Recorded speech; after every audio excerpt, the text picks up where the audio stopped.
All right, guys, it has happened yet again. Fake COVID vaccination cards have made their rounds again, and this time somebody done got paid all the way to the tune of $1.5 million in just 3 months.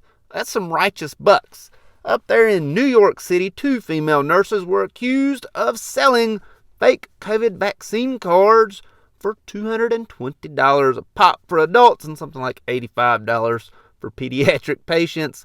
Over 7,000 cards.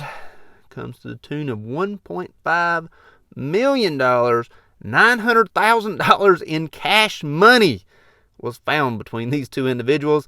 And finally, one of them is an LPN. I don't really know if that's a win or a loss. In any case, in New York City, I imagine that the demand for fake COVID vaccine cards is very high. These 2 individuals were caught when an undercover police officer bought one of these fake COVID vaccine cards. I imagine that they probably heard it from a friend who heard it from a friend that you could buy them from these individuals at this facility. One thing that's actually crazy, the LPN and the other one was a nurse practitioner. The nurse practitioner actually owned the facility that was selling the fake COVID vaccine cards. Now, there is no shortage of demand for fake COVID vaccine cards, as something like 96% of the U.S. military is vaccinated. However, that leaves 4% of the U.S. military who is still unvaccinated for various reasons. Maybe they're waiting on the religious exemptions, or they just don't want to get it. Whatever the reason may be, 4% of the U.S. military is quite a bit of people. Therefore, there is a high demand, and that's just in the U.S. military. Just imagine teachers and other government employees who have to have these COVID vaccines in order to keep their jobs. I imagine plenty of people are going to go ahead and just pay the $220 for that piece of paper that says, hey, I got my shot, when really, of course you did not. You have a forgery. They are looking at forgery as their crime. This is pretty bad. Definitely on the surface of it. However, this of course is my opinion.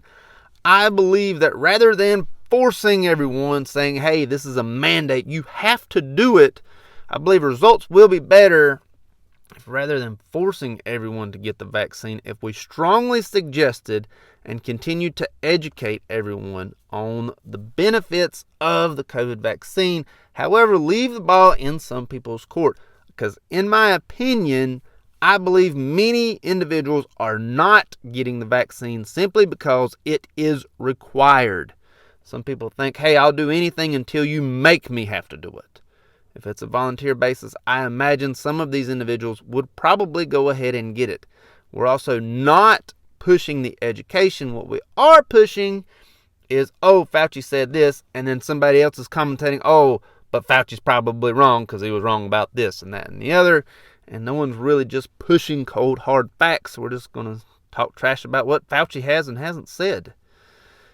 In any case, these individuals made bank, at least for 3 months, from November 01 till just recently, made some bank, $1.5 million. If $900,000 was found on these individuals, that means $400,000 is unaccounted for. So where did it go? I don't know. I'd have myself a Lambo, just saying.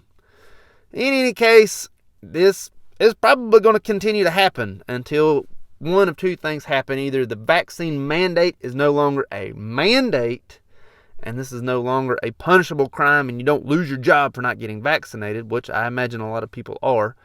Or 2, the COVID goes away, which, to be quite honest with you, I am less optimistic about the COVID ever going away than I have ever been in the history of the COVID. I'm becoming more accustomed to the point that this is going to last for forever. That's what I believe. In any case, this was Nurses Making the News on Thursday. If you like Nurses Making the News on Thursday, there should be a playlist down below. Don't forget to like, share, and subscribe over there. And check out another video over there. Thank you so much. I hope it helps.